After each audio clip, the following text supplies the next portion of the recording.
On this day in history, we remember the remarkable individuals who shaped our world. Welcome to Who Died Today in History, where we honor their legacies. From artists to leaders, their impact lives on. If you find their stories meaningful, like, subscribe, and hit the bell to stay connected. Thank you to all our amazing channel members for your generous support. Diego Maradona died in 2020, his passing the result of heart failure at a private residence in Argentina while recovering from brain surgery. His death, though medically natural, unfolded against a backdrop shaped by decades of physical strain, substance abuse, and the intense pressures placed upon global sports icons. In many ways, the circumstances reflected the costs of celebrity in the modern era, an era that elevates athletes to near mythic stature while often leaving them vulnerable behind the scenes. The immediate impact of his passing was seismic. Argentina declared a period of national mourning, and crowds poured into the streets of Buenos Aires, gathering outside the presidential palace and his former clubs to honor him. Around the world, stadiums dimmed their lights, and players from Napoli to Barcelona paid tribute with armbands, banners, and moments of silence. His death did not simply mark the end of a legendary career, it became a global reckoning with how deeply he had embedded himself into the emotional identity of nations, especially Argentina and Italy. Maradona's legacy was already immense, shaped by moments such as the hand of God and the goal of the century, but his death amplified it to an even greater mythic scale. Discussions of his triumphs, controversies, activism, and personal struggles surged across media, reigniting debates about genius, imperfection, and the place of flawed heroes in public memory. For Argentina, his passing reinforced a sense of unity rooted in shared cultural identity. For football, it was a reminder of the sport's ability to produce figures who transcend it entirely. His story illustrates how humanity grapples with the fragility of greatness. Maradona represented both the heights of human ability and the vulnerabilities that come with fame, making him a symbol of brilliance touched by tragedy. In death, he becomes a mirror for society's complex relationship with idolization and mortality. We celebrate heroes not because they are perfect, but because they capture something true about the human condition. Today, he is immortalized through murals that cover buildings in Buenos Aires and Naples, statues outside stadiums, countless documentaries, and the retelling of his most iconic moments to new generations. Through art, literature, and communal memory, Maradona lives on, not just as a footballer, but as a cultural force whose impact endures far beyond the pitch. Fidel Castro died in 2016, passing away from natural causes after years of declining health. His death occurred quietly, in stark contrast to the fiery persona that had defined him for decades. It reflected the reality of an aging revolutionary who had outlived the Cold War, multiple assassination attempts, and the collapse of the Soviet Union, forces that had once defined both his power and the tensions of his era. Castro's long life, ending not in violence but in a private setting, underscored the durability of his political influence as well as the limitations of mortality, even for those who shape world history. The immediate aftermath of his death sent ripples through global politics. In Cuba, 9 days of official mourning began with public gatherings, commemorations, and a temporary halt to entertainment. Many citizens paid their respects, honoring the man they viewed as the architect of Cuban independence from foreign influence. Outside Cuba, reactions were sharply divided. Some world leaders praised him as a champion of sovereignty and social equality, while others highlighted the human rights abuses associated with his rule. This contrast emphasized the polarized legacy he left behind, one rooted in both national pride and enduring controversy. His passing did not shift Cuba's direction dramatically. He had transferred power years earlier, but it did open a symbolic chapter. Without Castro physically present, global discussions about Cuba's future intensified, particularly regarding economic reforms and relations with the United States. His death also amplified the mythic dimension of his life. Supporters framed him as an immortal revolutionary figure, while critics revisited debates about authoritarianism and political repression. In both cases, Castro's legend grew, shaped by the narratives people chose to tell. Castro's story highlights humanity's complex relationship with power and memory. His life shows how leaders who command intense loyalty or opposition become symbolic long before they die, and how their deaths solidify those symbols in public consciousness. Mortality turns political figures into historical ones, inviting reinterpretation and debate. He is immortalized through murals across Havana, museums dedicated to the revolution, countless books and documentaries that examine his impact on global politics. School children learn his speeches. Artists portray him as a symbol of resistance or control, depending on the lens. Through these acts of remembrance, whether reverent or critical, Castro remains embedded in cultural memory, demonstrating that the legacy of powerful leaders persists far beyond their final moments. Irene Cara passed away in 2022 from natural causes, closing the final chapter of a life defined by creativity, perseverance, and cultural impact. Her death occurred quietly, far from the electrifying stages and screens that had once showcased her immense talent. In many ways, the circumstances reflected the shifting landscape of fame itself. The entertainment industry that had propelled her to global stardom in the 1980s had transformed dramatically, leaving many trailblazing artists navigating a changed world. Yet her passing also highlighted the profound emotional connection audiences still held with the music and stories she brought to life. The immediate response to her death was one of widespread mourning and reflection. Fans, fellow musicians, and actors shared tributes honoring her unmatched voice and the hope-filled energy she brought to iconic performances. For many, her death reopened conversations about the artistic breakthroughs of the 1980s, an era when film soundtracks became cultural cornerstones and performers like Cara bridged the worlds of music, dance, and acting. The outpouring of emotion also reminded the public of her struggles later in life, including industry disputes that affected her career trajectory. In death, these challenges highlighted ongoing conversations about how entertainers, especially women of color, fight for recognition and fair treatment within an evolving industry. Her passing did amplify her legend.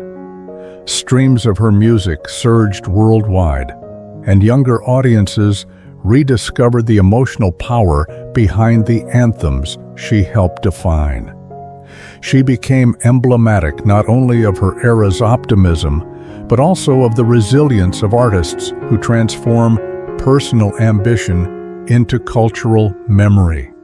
Her influence resurfaced in discussions about representation, as her success in major film roles and award-winning performances had paved the way for future generations of performers. Cara's departure underscores humanity's enduring relationship with art and remembrance. It reveals how we look to creators, not just political or historical figures, to shape our understanding of shared emotion, aspiration, and self-expression. Even after her passing, her voice continues to echo through celebrations, dance studios, film retrospectives, and public tributes. She is immortalized in countless ways, through the unforgettable songs that defined her career, through the characters she brought to life on screen, and through the cultural imprint of her work on dance and music education. Each performance remains a testament to the ability of art to transcend time, reminding us that even when the artist is gone, the emotional worlds they built continue to thrive in memory and legacy. Bill Robinson died in 1949 from natural causes, bringing to a close a life that had reshaped the language of tap dance and challenged the racial boundaries of early American entertainment. His passing occurred at a time when the United States was undergoing major cultural transitions, post-war optimism mixed with the lingering realities of segregation. Robinson's death reflected not only the vulnerabilities of age, but also the toll of a career spent navigating an industry that often celebrated Black artistry while restricting Black artists' opportunities and financial security.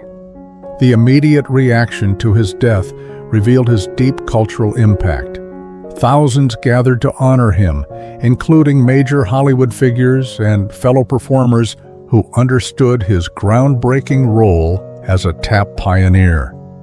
Yet Robinson died with surprisingly modest financial resources, a stark reminder of the racial inequities of his era. Despite being one of the highest-paid Black performers of the early 20th century, discriminatory studio systems and limited ownership of his work left him without lasting wealth. In this sense, the conditions surrounding his death illuminated the broader struggle for recognition, equity, and autonomy that Black performers faced long before the civil rights victories of the 1950s and 1960s. Robinson's death unquestionably amplified his legend. In the years that followed, he became an enduring symbol of artistic excellence and cultural perseverance. Historians and dancers pointed to his innovations, his light, upright style, his deceptively simple clarity of sound, his signature stair dance as essential foundations of modern tap. His collaborations with Shirley Temple, once framed mainly as entertainment, became re-examined as early landmarks of interracial performance on screen. In death, Robinson became a touchstone in discussions about representation and the complicated legacy of Black entertainers working within segregated systems. His passing invites a broader reflection on how societies remember artists who transform cultural landscapes. Humanity tends to immortalize such figures not only for their technical contributions, but for the emotional and social resonance of their work.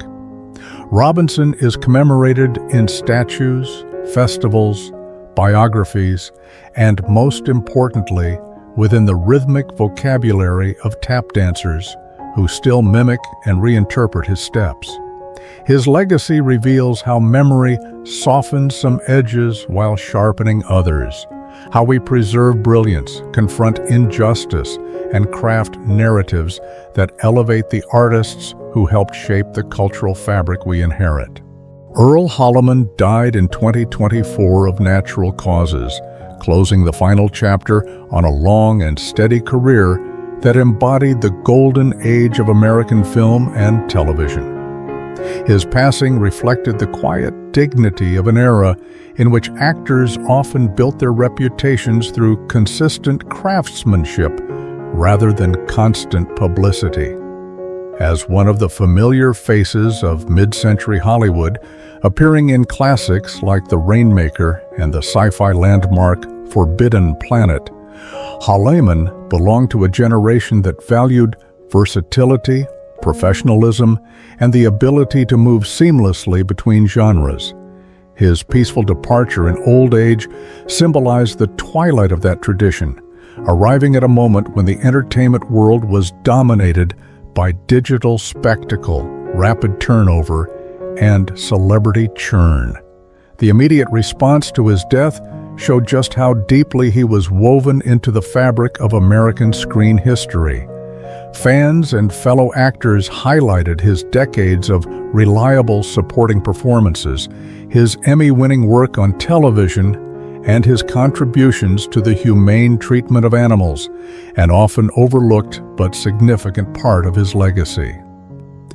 Holliman's passing prompted renewed appreciation for the character actors who shaped Hollywood storytelling from the shadows, their faces instantly recognizable even when their names were not always household famous. While his death did not shift the trajectory of global history, it did amplify his legend within film communities. Critics revisited his roles with fresh attention, noting how he helped define archetypes in westerns, noirs, and science fiction.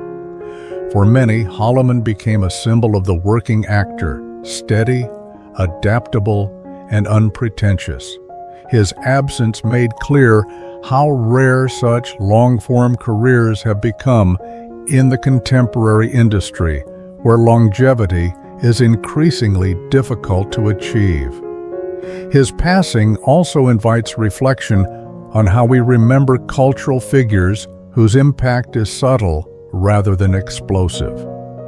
Humanity tends to immortalize artists like Holliman not through grand monuments, but through the continual rediscovery of their work. Each rewatch of a film like Forbidden Planet, each new viewer who encounters his easy charm or emotional honesty becomes a form of commemoration. In this way, Holliman's legacy illustrates the enduring power of performance to outlive the performer, an echo preserved in light, sound, and story. His life and death remind us that memory is not always built on spectacle. Sometimes it rests on the steady accumulation of moments that together help define an era. Ron Glass died in 2016 from respiratory failure, a natural passing that contrasted with the dynamic energy he brought to his roles across television. His death reflected a moment in entertainment history when audiences were beginning to rediscover and reevaluate the work of actors from earlier decades, particularly those who helped expand representation on screen. Glass, best known for his suave portrayal of Detective Ron Harris on Barney Miller and for embodying the serene and mysterious Shepherd book on Firefly, occupied a special place in both classic sitcom history and modern cult fandom. His passing marked the end of a career that bridged two very different eras of television: the socially conscious comedies of the 1970s and the serialized, world-building storytelling beloved in the 2000s. The immediate response to his death revealed how deeply he had influenced multiple generations of viewers. Castmates from Barney Miller remembered his intelligence, elegance, and sharp comedic instincts, qualities that helped the show tackle issues like race, bureaucracy, and urban life with warmth rather than cynicism. Meanwhile, the Firefly fan community experienced his death as the loss of a guiding presence. Shepherd Book had become a symbolic figure within the series' mythology, embodying moral ambiguity, redemption, and quiet strength. Glass's passing reignited interest in the character's spiritual mystery and prompted retrospectives that highlighted the actor's ability to convey depth with minimal exposition. While his death did not shift geopolitical history, it did amplify his legacy within television culture. Critics revisited his body of work, recognizing how his sophisticated performances challenged the industry's narrow expectations for black actors during the 1970s and 1980s. In many ways, Glass's career became a testament to resilience and versatility, at a time when roles were often limited by stereotype. Reflecting on his passing invites broader contemplation of how we remember artists whose contributions lie not in grand spectacle, but in the subtle shaping of narrative and character. Humanity immortalizes figures like Ron Glass through reruns, streaming rediscoveries, convention tributes, and the continued life of the characters they crafted. Each revisit to Barney Miller or Firefly becomes an act of remembrance, an acknowledgement that storytelling is a collaborative legacy carried forward not by fame alone, but by the quiet, enduring power of performance. Flip Wilson died in 1998 from complications of liver cancer, a natural passing that stood in stark contrast to the vibrant, quick-witted persona he brought to American television. His career had unfolded during an era of profound cultural transition in the United States, when entertainment was slowly opening doors for black performers but still clinging to rigid expectations. Wilson became a groundbreaking figure in this landscape, using humor not only to entertain, but to gently challenge racial norms. His death prompted many to revisit the scale of his influence, especially his role in making primetime television more inclusive. The immediate aftermath of his passing was marked by tributes from comedians, actors, and cultural commentators who recognized how radically The Flip Wilson Show had reshaped comedy in the early 1970s. He had been the first black comedian to host a successful network variety show, and his signature characters, most famously the spirited and mischievous Geraldine Jones, helped redefine the boundaries of televised performance. Wilson's death reignited discussions about representation, reminding audiences that breakthroughs in entertainment often come from artists who push gently but persistently against social barriers. His passing also amplified his legend by encouraging a new generation to explore his work. Reruns, archival clips, and retrospectives highlighted the sharpness of his timing, the warmth of his delivery, and his skill at crafting characters who spoke to universal human experiences. Although his influence had been somewhat overshadowed by later comedy icons, his death underscored how deeply his innovations had permeated the medium. Many contemporary performers credited him with laying the groundwork for shows that featured diverse casts and for integrating black comedy into mainstream American culture without relying on stereotypes. Reflecting on the legacy of Flip Wilson's passing reveals broader truths about how society remembers cultural trailblazers. His death invites contemplation on the fragile nature of progress and the ways humor can break down barriers more effectively than confrontation. Humanity tends to immortalize such figures through recorded performances, interviews, and the stories they leave behind, echoes that continue to shape comedy long after their voices fall silent. Wilson's work remains a testament to the power of laughter to unite audiences, challenge social norms, and preserve the memory of those who dared to create change with a smile. Rosemary Lane passed away in 1974, her life concluding quietly after years marked by both Hollywood promise and the shifting demands of an evolving entertainment world. Her death, attributed to natural causes, stood in sharp contrast to the glamorous image crafted during her years as part of the celebrated Lane sisters. In many ways, her departure reflected the broader challenges faced by mid-20th century performers, the fleeting nature of fame, the pressures of typecasting, and the difficulty of sustaining a career once the studio system that shaped their identities began to crumble. During the 1930s and 1940s, Rosemary's presence on screen embodied a specific ideal: elegance, optimism, and harmony, especially through musical films like Four Daughters.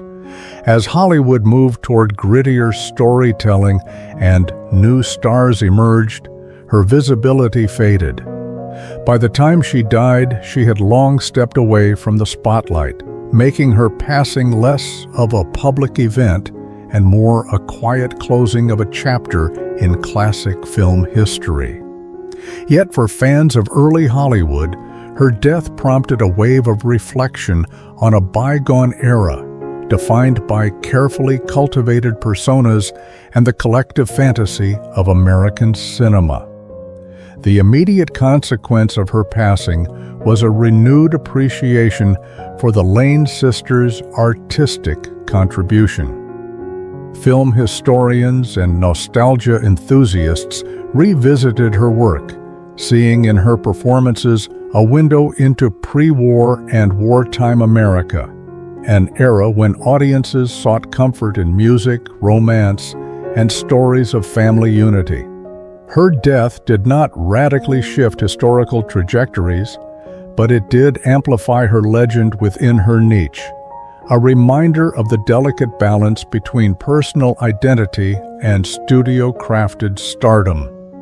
Rosemary Lane's life and passing highlight enduring human themes, our desire to remember those who shaped cultural memory, our fascination with bygone eras, and the way death often triggers a reevaluation of a person's contributions. We immortalize figures like her through restored film prints, retrospective tributes, and scholarly writing that preserves her legacy for future generations.